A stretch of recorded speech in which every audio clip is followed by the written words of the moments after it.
We're going to continue our sermon in the book of Timothy, and today I'm going to speak to you today about 1 Timothy chapter 2, and we're going to talk only until verse 1 to 7. I'm going to use the NASB version. And let's read together the book of Timothy chapter 2, verse 1 to 7. 1, 2, 3. First of all, then I urge that requests, prayers, intercession, and thanksgiving be made in behalf of all people, for the kings and all who are in authority, so that we may lead a tranquil and quiet life in all godliness and dignity. This is good and acceptable in the sight of God our Savior, who wants all people to be saved and to come to the knowledge of the truth. For there is one God and one mediator also between God and mankind, the man Christ Jesus, who gave himself as a ransom for all, the testimony given at the proper time. For this I was appointed as a preacher and an apostle. I am telling the truth that I am not lying, as a teacher of the Gentiles in faith and truth. Amen. May the Lord bless for the reading of His Word, and every head bow and eye closed, let us pray. Father God, we thank you that your Word, they are life and spirit. As I'm going to share your Word today to your people, use your servant an instrument only. Give me honest conviction, clear speech, so that I may preach your Word with power and boldness without compromise, to bring glory and honor to your name alone, in Jesus' name. Amen and amen. Give the Lord a clap of praise one more time. So in this section of his letter to Timothy, Paul gives vital instruction concerning the normal Christian life and maturing in the faith.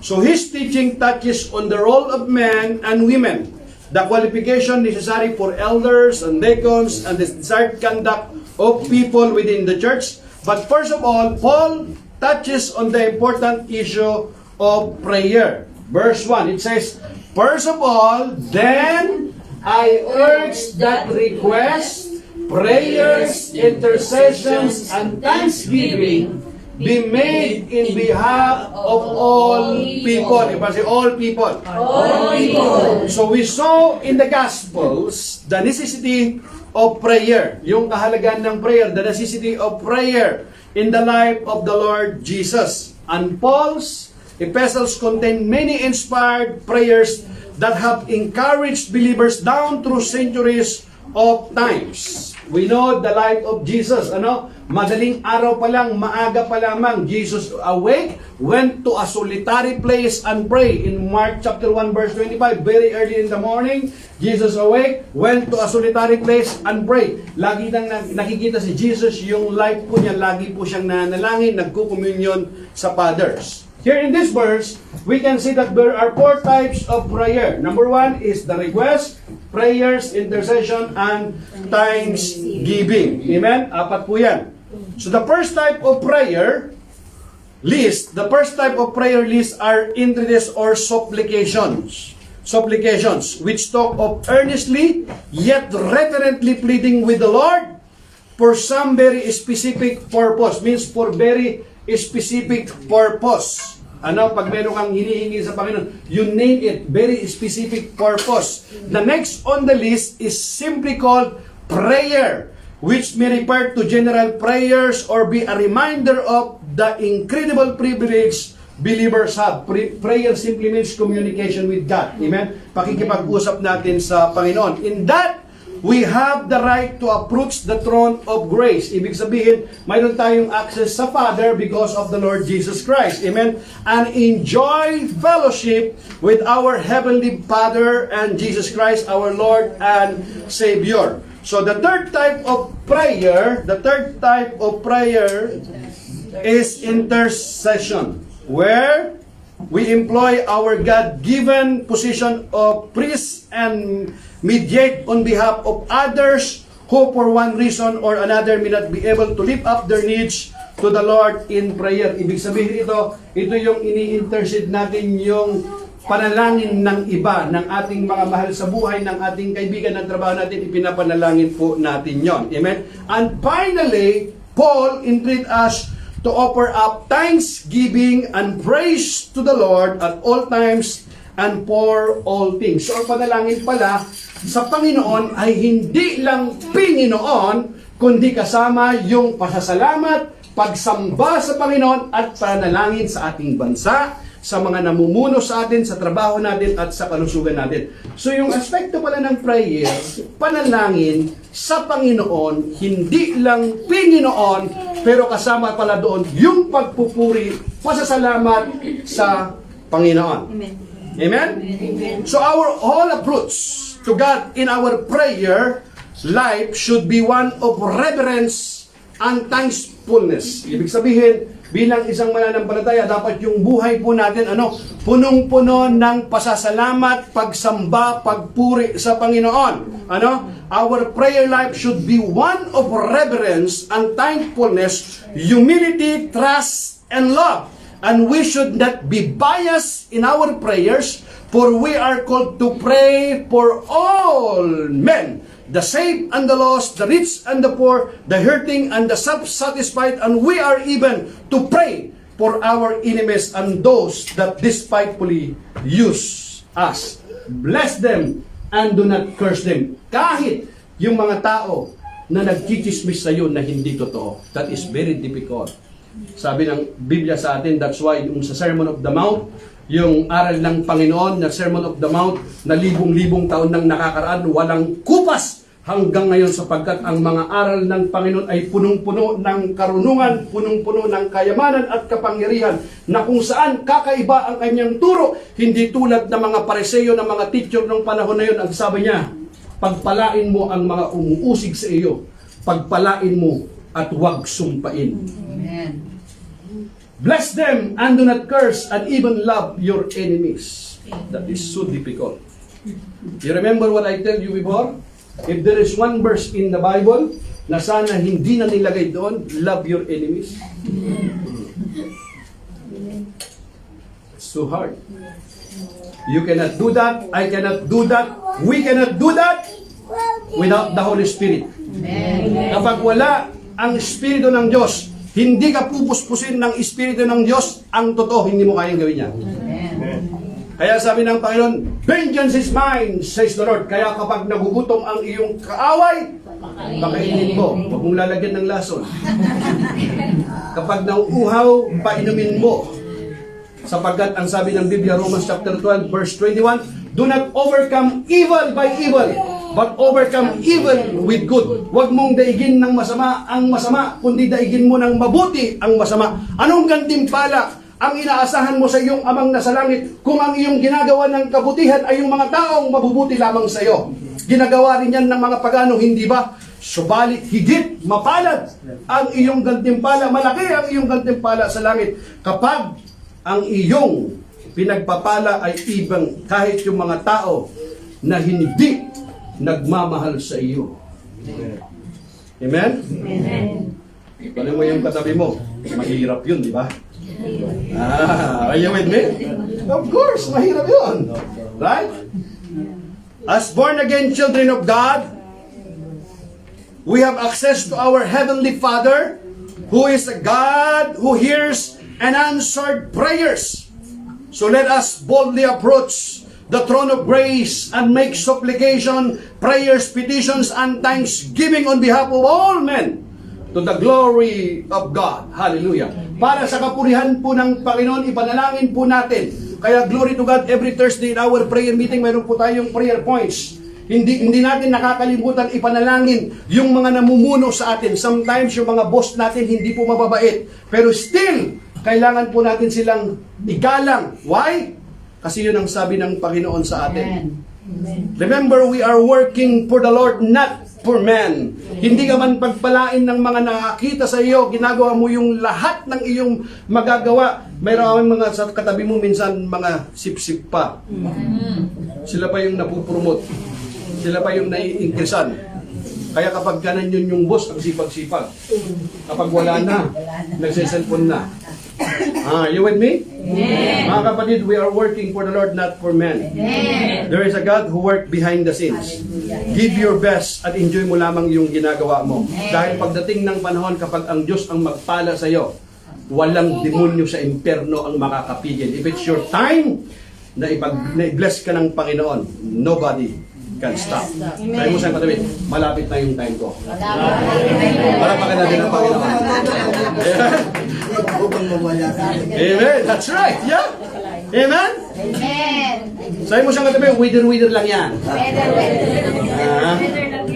Amen. Kaya panalangin natin mga kapatid, di natin nakakalimutan ipanalangin yung mga namumuno sa atin, yung atin pong kalusugan, our health, our safety and protection, at hindi lamang yun yung ating kalusugan, yung ating family, yung ating church. Why? Kasi hindi natin there's no assurance mga kapatid, dito sa ating mundong ginagalawan mga kapatid. Masama na. At wala pong katiyakan, wala pong kasiguraduhan. Bakit natin ipinapanalangin yung kalapit nating mga bansa, yung mga namumuno sa atin? Isn't it? Amen? Amen. Kasi alam natin, naniniwala tayo na ang Diyos napapakinggan ang ating panalangin. Amen. Piling kasi ng iba minsan, kapag nagdadasal sila, parang hindi sila naririnig ng Diyos, parang napakalayo ng Diyos sa kanila. Pero tandaan mo mga kapatid, look at me, ang bituin ay maliwanag na maliwanag kapag madilim ang kalangitan. Amen. Amen? Hallelujah! Amen! Amen. Kala kasi natin minsan, di ba? Kapag sapit ng gabi, sinasabi natin wala yung araw. Hindi mo lamang nakikita. Pero ang totoo, laging nandyan ang araw. Hindi mo lamang nakikita. Palakpakan natin ang Panginoon. Verse 2, the Bible says, for kings and all who are in authority, so that we may lead a tranquil and quiet life. May purpose pala, di ba? Para maging matahimik kayo, maging maayos ang inyong pamumuhay, quiet life in all godliness and dignity. May base dignity. Dignity. Sabi mo katabi, meron ka ba nun? Of course, sabi mo, of course. Amen? Kapag walang dignidad ang isang tao, wala nang halaga ang kayamanan. Para saan pa? Kung nawala ng iyong dignidad. Pero kahit wala kang kayamanan at ari-arian, kung mayroon kang dignidad, huwag mong ipagpapalit. Kaya may mga tao sa buhay na ito, mga kapatid, na kahit kamatayan, pagdating sa dignity, hindi nila ipinagpapalit. Amen. Sabi mo siya, Pati, meron ka ba nun?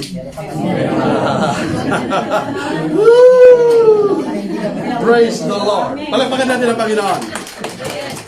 Amen. So the prayer verse encourage prayers for all people. Here Paul additionally specifies human rulers and authorities figures. In this verse, his focus is on prayer for kings. Christians in Ephesus likely thought of politicians in the same way we do today. Yung mga politician pinagpipray mo. Bakit? Kasi kung mabait siya, praise God, maging maayos yung ating bansa, yung ating mga barangay natin. Eh kung korap yun, di ba? Kung masama yun, damay ka o hindi? O, di ba? Kaya kailangan nating ipinagpipray. Amen? Hallelujah? Huwag kang reklamo ng reklamo. Instead na reklamo ka ng reklamo, umpisa mo sa panalangin. Amen? Amen. Hallelujah? Kaya pag-isip mo sa umaga, Lord, bless mo Panginoon yung leader namin. Kahit hindi mo siya binuto, pag-pray mo pa rin siya. Amen? Huwag mo lang pinag-pray yung binuto mo. Talo nga eh. Di ba? Are you with me? So the natural tendency is to complain about governing leaders and see them as enemies rather than to pray for them and seek to help them to come to faith in Christ. Lord, I pray sa malupit na rulers na ito, namumuno na, Lord, alam ko, Panginoon, even the hearts of the king nasa iyo, Panginoon, hawak mo, Panginoon. Pwede mong palambutin ang kanyang puso, Panginoon. Pwede siyang magkaroon ng malasakit sa mahihirap, Panginoon. Lord, I pray, kayo ang siyang tumilos. Sabi ng Biblia, if my people, which are called by my name, shall humble themselves and pray and seek my face and turn from their wicked ways. Listen to this, sabi niya, then will I hear from heaven, I will forgive their sins and heal their land. Amen. Heal their land. Why? Kasi hindi lang yung tao ang nagkakasakit. Kahit yung bansa, nagkakasakit. Yung bansa ko parang may sakit na eh. Amen. Kaya kailangan din ginagamot yun. Ikaw nga, pagka nagpapanadol ka minsan eh. Di ba? Amen. Hindi lamang yung tao nagkakasakit. Kahit yung bansa nagkakasakit. Pero ang sabi ng Panginoon, if my people, which are called by my name, shall humble themselves and pray and seek my face and turn from their wicked ways. Ibig sabihin, tatalikuran na nila ang kanilang kasalanan mula sa langit. Iringgin ko ang kanilang daing, ang kanilang dalangin, at pagagalingin ko ang kanilang bayan. Amen? Hallelujah? Paul sought to correct this approach by commanding prayers for governing leaders. One practical result of praying for governing leaders is the hope of living in peace without persecution. Christians are to seek a peaceful and quiet life. Kaya ang sabi ng Biblia, di ba? To mind your own business in Book of Thessalonians. Why? Huwag kang masyadong pakialamera at pakialamero. Sabi ng Biblia, to mind your own business. Sabi mo sa inyo, mind your own business. Di ba? Tinawag tayo yan. Christians are to seek a peaceful and quiet life. Prayer offers a way to do this. Further, a peaceful life allows believers to live in a godly and dignified way. Prayer can be powerful, but prayer is simply the means we have been given to approach our Heavenly Father in faith, for God alone is the power behind our prayer. Hallelujah! It is not the flowery language we use that is important to the Lord, nor is it the meaningless repetitions of a string of religious words or some man-inspired declaration to which God responds. It is a heart that trusts in His power to save, which moves the heart of our mighty God. Kahit ang iyong daing, kahit mahina, kapag yan ay galing sa puso, alam ng Diyos at naririnig ng Panginoon. At kahit na ang panalangin mo hindi mo babigkas, kahit ang patak ng iyong mga luha, alam ng Diyos ang kahulugan. Bawat patak ng ating mga luha, panalangin yan sa Panginoon. Alam niyo ba sa Biblia, in the Old Testament, sabi ng Biblia sa Old Testament, mga kapatid, kapag sila'y nagdurusa, kapag sila'y sumasapit ng matinding kapigatian sa buhay, yung mga babae nung araw, iniipon nila yung kanilang mga luha sa maliit na botelya. Di po literally sa battle na yon. At ang sabi ng Panginoon, maging ang inyong mga luha, iniipon ko. Hallelujah! Palapakan natin ang Panginoon. Ibig sabihin, mga kapatid, mayroong meaning yun sa Panginoon kahit hindi mo mabanggit. Di ba mayroong sabi mo, Lord, alam mo naman yung laman ng puso ko. Kayo na po yung bahala. Have you prayed that prayer? Yes. Alam ng Panginoon ang kahulugan. Amen. Amen? Amen. Sabi mo siya yung katabi, huwag kang masyadong malungkot. Woo! The Lord is the one who hears our pleas. And it is by His power that He answers our cries. We are to pray for church leaders, yes, and those that educate our children, yes. We are to pray for those in authority at home and work, for Queen and Parliament, for President and Congress, for judges, commanders, bosses, and the heads of our families. We have to pray for them. Sa atin pong Senate, sa atin pong Congress, sa atin pong Executive Department, sa atin pong Judiciary, kahit sa boss po natin, we have to pray for them dahil alam po natin, ang panalangin natin ay hindi nasasayang sa Panginoon. Amen.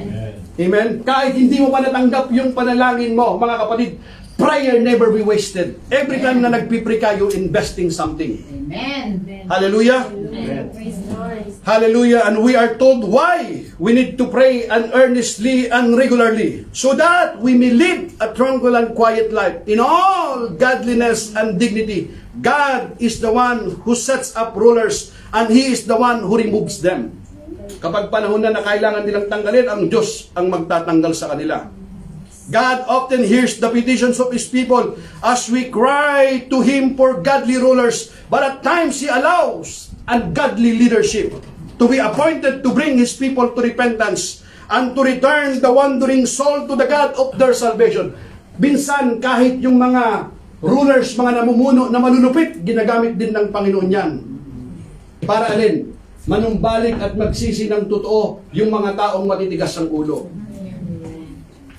Amen? Amen. And God has promised that if His people who are called by His name will humble themselves and pray and seek His face and turn from their wicked ways, then He will hear from heaven, will forgive their sins, and will heal their land.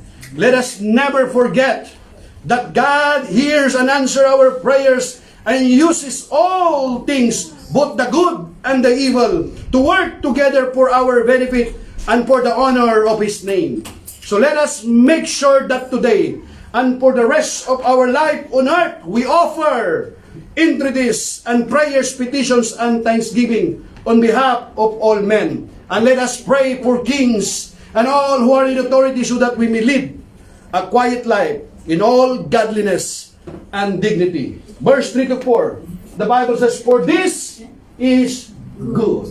You got it? Everybody say, this is good. This is good. Tama ba?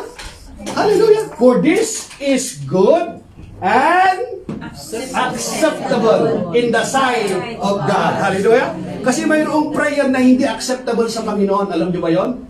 Prayer, Lord, pagpalain mo nga ako, Panginoon, kasi mas malakas ang estereo ng kapitbahay ko. Lord, I pray, Panginoon, bless mo nga ako, Panginoon, para bumili ako ng mas malakas ang tunog kaysa kapitbahay ko. Lord, bless mo ako, Panginoon, para patunayan ko sa aking pamilya, Panginoon, na mayroon akong magagawa. Mga kapatid, chinecheck ng Panginoon yung motives ng heart natin. Amen. Lord, dalangin ko, Panginoon, yung masungit kong amo, masagasaan sana siya dadaan. Kapatid, hindi pinapakinggan ng Panginoon yung Lord, dalangin ko, Panginoon, panaluhin mo ako sa waiting sa loto, Panginoon, kasi tutulungan ko yung mahihirap. Kapatid, ayaw ng Panginoon ng sugal. Are you with me? Sabi mo sa iyong katabi, dapat tama yung panalangin. May malinis na budhi at tamang motibo.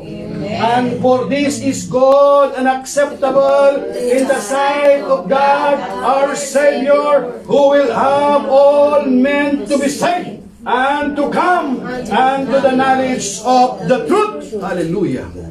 Praise the Lord. So in this particular verse, Paul is exhorting Timothy to pray for all people, including those in positions of authority, as it pleasing to God our Savior. Paul then states that God desires all people to be saved and to come to the knowledge of the truth.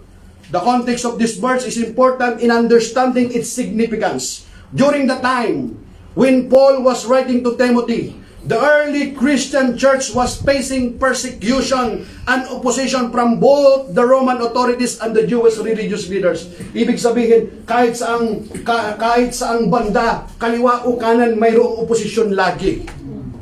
Are you with me? Sometimes ang opposition hindi yung nasa labas, nasa loob pa mismo. Are you with me? Kaya mag-ingat ka. Diba, mag-ingat ka. Hindi lagi kasama mo. Hindi lagi kasama mo. Umahalik sa pisngi mo. Tunay mong kaibigan.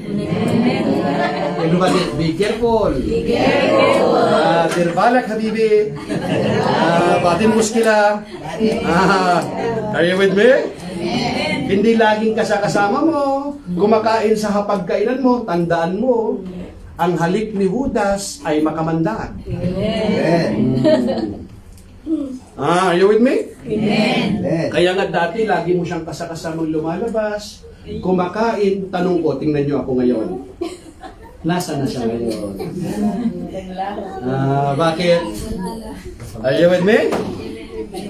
Aha? Wala na, Pastor, nawala na. Nawala na, di ba? During the time, di ba? When Paul was writing to Timothy, the early Christian was facing persecution and opposition from both the Roman authorities and the Jewish religious leaders. Tingnan mo, yung mga Jewish religious leaders, ibig sabihin, ito yung mga reliyosong mga tao pa. Pero kahit sa kanila, kahit saan siya pumwesto, laging mayroong kontra. Imbis na ma-motivate at ma-encourage, ma-discourage pa. So in 1 Timothy chapter 2 verse 3 to 4, it's not saying all will be saved. It is saying that God desires that all would be saved and wants all to come to the knowledge of the truth, but His plan of salvation is still only by coming to Jesus. Yun ang gusto kasi ng Panginoon. Di ba? There was a temptation for the early Christians to view salvation as exclusive to the Jewish people or to those who adhere to certain religious practices. However, Paul's message in this verse challenges such narrow-minded thinking and asserts that God's desire is for all people to be saved, regardless of their background. Yun naman talaga ang kalooban ng Panginoon. Kaya kailangan mo silang ipanalangin. Ano man ang lahi niyan, ano man ang kultura niyan, ano man ang nakaraan niya, gusto ng Panginoon na maligtas yung tao yan. Kaya gusto ng Panginoon na ipanalangin mo siya. Bakit? Kasi kung magkaroon siya ng pusong nagsisisi, ang kamay ng Panginoon ay nakabuka, tatanggapin niya ng Panginoon. Bakit? Sa tingin mo, mas banal ka ba kaysa sa Kanya? Kung ikukumpara mo sa kapitbahay mo. Pero lahat tayong lahat, hindi nakaabot sa pamantayan ng Diyos. Ikaw at ako, kailangan din ng biyaya at habag ng Panginoon. Amen. Kung gusto mong magkumpara, ikumpara mo ang iyong sarili sa Panginoon. Amen? Amen. Para kung gusto mong bumait ka ng konti, kasi sabi, ako na lang lagi nagpapasensya eh. Ako na lang lagi. Are you with me? Ay mga gano'n, parang ako na lagi nagpapasensya, di ba? Lord, baguhin mo naman yung asawa ko. Agree ako dyan, Pastor. Baguhin mo naman siya, Panginoon. Ibuhin mo ang kanyang puso, Panginoon. Di ba? Lagi na lang yung pinapanalangin mo, sila ng sila eh. Paano naman ikaw? Di ba? Amen. Sobrang bait mo naman talaga. Hindi naman ako masama eh. Mabait naman ako. Akala kasi ng iba, mabait dahil mahinahon magsalita. Ayos yung mahinahon ka. Maganda yun. Di ba? Kaysa pabulyaw. Pero hindi dahil dahan-dahan magsalita, mabait na. Amen. Kasi mayroong mahinahon, pero papatayin ka na pala. Di ba? Are you with me? Amen. Kaya bago mo ipanalangin yung kapwa mo, baka pwede mo munang ipanalangin yung sarili mo. Kasi ang tinawag tayo ng Panginoon to examine ourselves, hindi examine others. Magaling tayo mag-examine sa iba eh. Pero yung sarili natin, nakakalimutan natin examine. We are called to examine ourselves before the Lord. Amen? Hindi examinin yung iba. Kasi kung yung kapitbahay mo, yung kapwa mo, mas mabait ka talaga. Di ba? Kaya ang dalangin mo, Lord, bigyan mo pa ako, Panginoon, ng grace at ng patience, Panginoon. Panginoon, baguhin mo, Panginoon, yung aking puso. Panginoon, kung paano ko maunawaan, mahalin, intindihin yung mga tao sa paligid ko. Lalo na, Panginoon, yung aking mga mahal sa buhay. Wow! Pag ganun ang panalangin mo, sabi ng Panginoon, wow, natututo na yung aking anak. Eh yung panalangin mo, Panginoon, baguhin mo naman itong masamang ugali ng aking asawa. Laging ganun eh. Parang ang bait-bait mo eh. Lagi ko pinipray yun. Amen? Are you with me? So another important aspect of this verse is the role of prayer in the salvation of all people. Paul instructs Timothy to pray for all people, including those in authority, recognizing that God can work through the prayer of His people to bring about the salvation of others. Kailangan niya ng kaligtasan, kailangan mo rin ng kaligtasan. Kailangan ng biyaya at habag ng Diyos ng bawat isa sa atin. This underscores the partnership between human agency prayer and divine sovereignty, God's will in the process of salvation. The use of language in this verse is also significant. Paul refers to God as our Savior, emphasizing the redemptive work of God through Jesus Christ. The term Savior carries connotations of deliverance, rescue, and restoration, highlighting God's desires to save humanity from the power of sin and death. The concept of God's desiring all people to come to the knowledge of the truth is also noteworthy. This truth refers to the gospel message of Jesus Christ, which offers redemption, forgiveness of sins, and reconciliation with God. Dahil ikaw, ako, tayong lahat, nalayo sa Panginoon dahil sa kasalanan. Ang isang banal na Diyos ay hindi pwedeng magsama ang isang makasalanan. Subalit ang Diyos ang gumawa ng paraan at ang tanging paraan lamang ang kanyang bugtong na anak. Dahil nakipag-isa tayo kay Kristo, ikaw, ako, tayong lahat, mayroon ng access sa Panginoon. My faith in Christ makes me righteous. Amen? Hallelujah?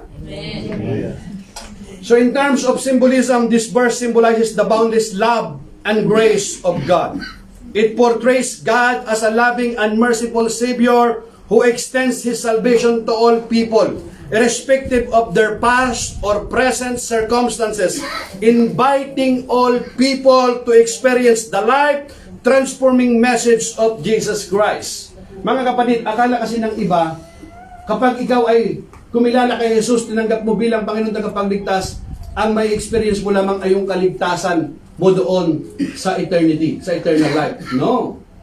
Ang benefit nun, in this life and the life to come. Ibig sabihin, nai-enjoy mo na yung buhay mo rito because we are called not only to enjoy life, but also to enjoy life. Ibig sabihin, nai-experience mo na yung joy, peace, at kapayapaan na nasa presensya ng Panginoon. Dito pa lamang sa mundong ito, nararanasan mo na yung kapayapaan at kagalakan na hindi kayang ipaliwanag ng mundong ito. Sapagkat yung joy, yung peace na bigay ng mundong ito, pansamantala. Pero yung peace at joy na bigay ng Diyos ay hindi pansamantala, nananatili ngayon hanggang sa buhay na darating. Palakpakan natin ang Panginoon. Verse 5. For there is one God and one mediator also between God and mankind, the man Christ Jesus. This is one of the most memorized, quoted, and useful verses in the Bible. We live in a pluralistic pagan society where all roads leads to God. Hindi, sabi ng iba, kahit anong religion mo, kahit anong paniniwala mo, basta niniwala ka dun sa taas, kapag namatay ka, sa langit din ang punta mo. I respect that, with love and respect. But what is your basis? Ano yung basehan mo? Amen? Hindi ka naman pwedeng gumawa ng sarili mong batas. Di ba? Sa batas nga dito, mga kapatid, sa mundong ito, mayroong batas. Pag pumasok ka ng kumpanya, mayroon tinatawag na rules and regulation. Isn't it? Bukod doon sa rules and regulations, ano pa? Pagpasok mo sa trabaho mo, bibigyan ka pa ng duties and responsibility mo. Pag binigay yung duties and responsibility mo, hindi nagtatapos doon. Meron silang ibibigay sa iyo ng SOP, Standard Operating Procedure. Isn't it? Bakit? Kasi ina-expect nila na gawin mo yung tungkulin mo. Sa batas dito, nire-require yun. Amen? Kaya pag sa langit, ayaw mo, walang requirements. Gagawa ka ng sarili mong batas, ganon. Hindi ganon. Hindi ito yung salita ng Panginoon. Yung love letter ng Panginoon, yung manual ng buhay. Amen? Lahat ng magagandang plano niya at layunin niya, sinabi niya sa kanyang love letter. Tanong, kailan mo binukyat ng love letter ng Panginoon? This is not to condemn you, but this is the reality, mga kapatid. We live in a pluralistic pagan society where all roads lead to God. We live in a world that has turned its back on the one true Creator God. A world that is embracing any foolish philosophy of man that takes their fancy. A world that has succumbed to the spiritual deception of satanic forces in high places. There is indeed one God who is sovereign, righteous, eternal, immutable, omniscient, and omnipotent. And He is invisible because God is Spirit. Amen. Yet in His wisdom, God has revealed that He is three distinct persons. God the Father, God the Son, and God the Holy Spirit. And because God is united in purpose and character, God is one. Amen. While God is one in substance, essence, and divine nature, each member of the triune Godhead is a person. Each member of the Trinity is one substance with the exact essence. Ibig sabihin, the Father is God, the Son is God, the Holy Spirit is God, and yet we don't have three gods. We have only one God.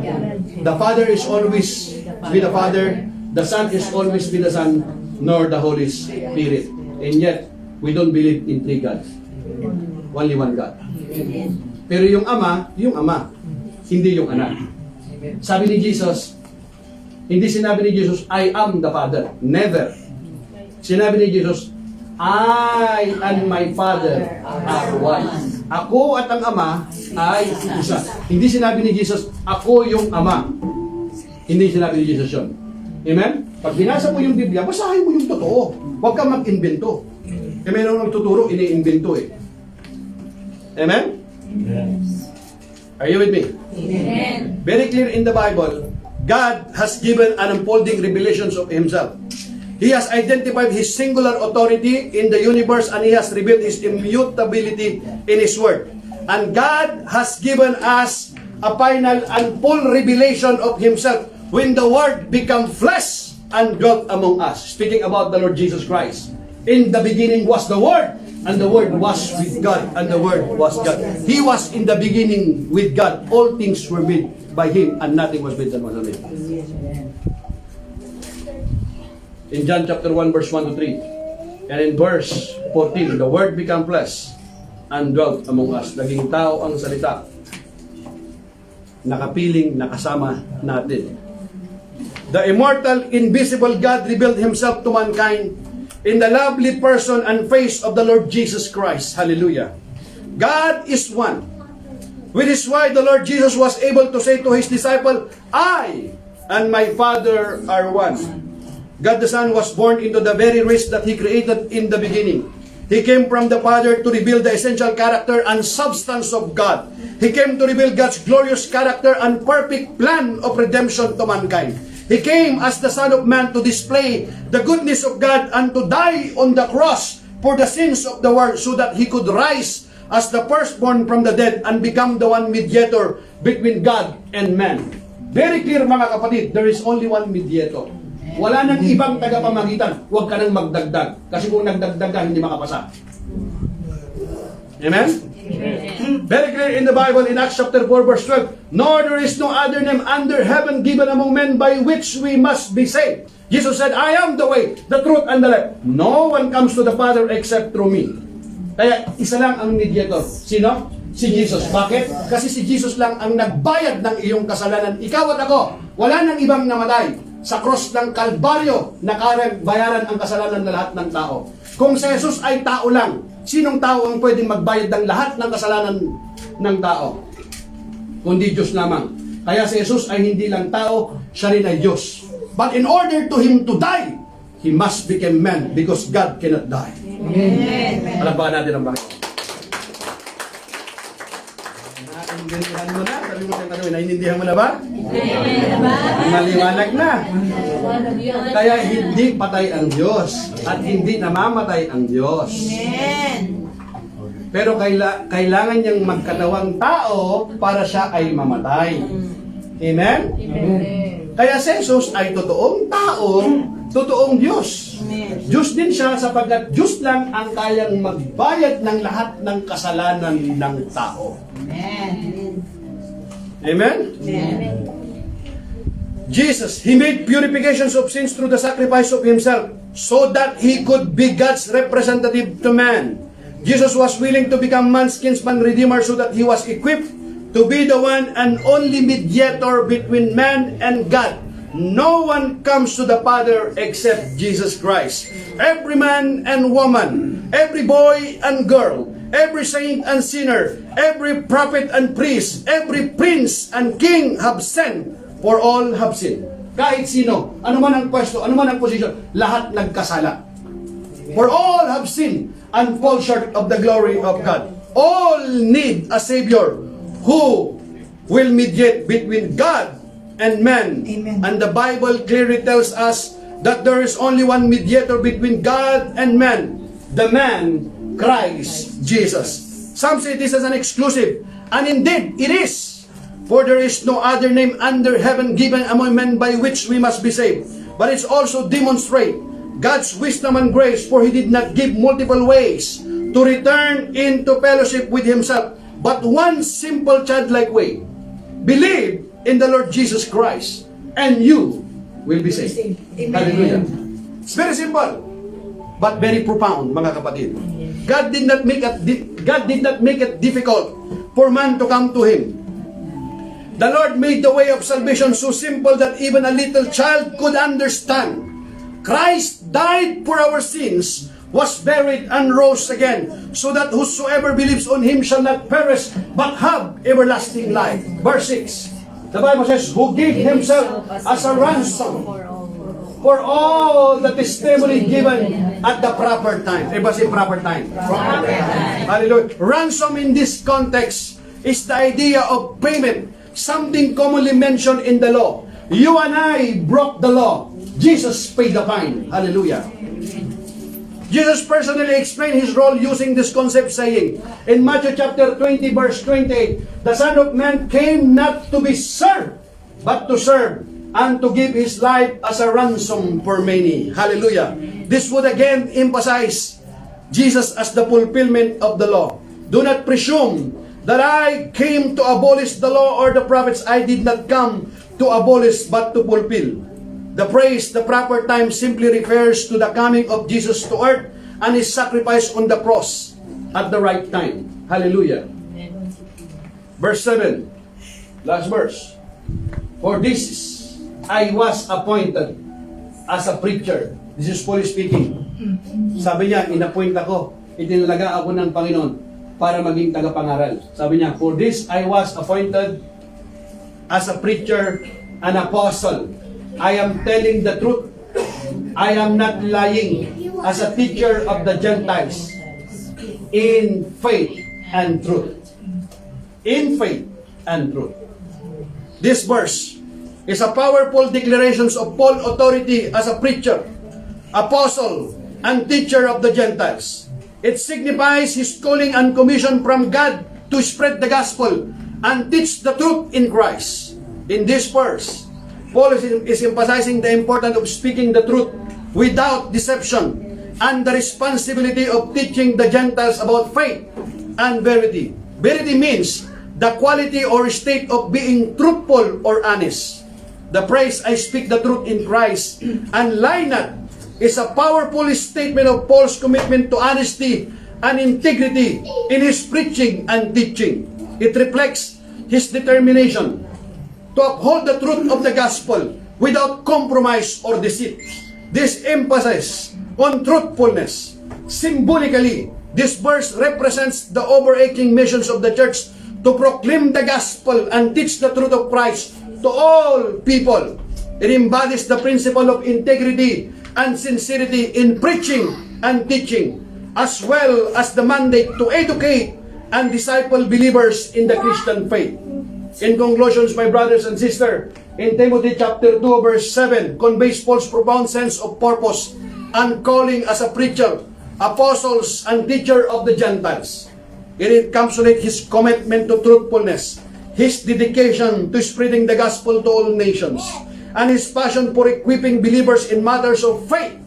It serves as a timeless reminder of the unchanging mission of the church to faithfully proclaim the truth of Christ to a world in need of redemption.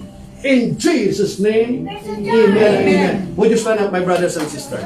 Would you raise your hand to receive the blessings of the Lord? Now to the King of Kings and Lord of Lords, mighty God, everlasting Father and Prince of Peace, because you put God first place in your life, and you continue to live a life worthy of the calling and obedient to His word. Now I bless you in the name of the Father, of the Son, of the Holy Spirit. Go in peace and praise the Lord. Amen. We'll see you again, Lord willing, next Friday. We love you and we're praying for you. God bless you.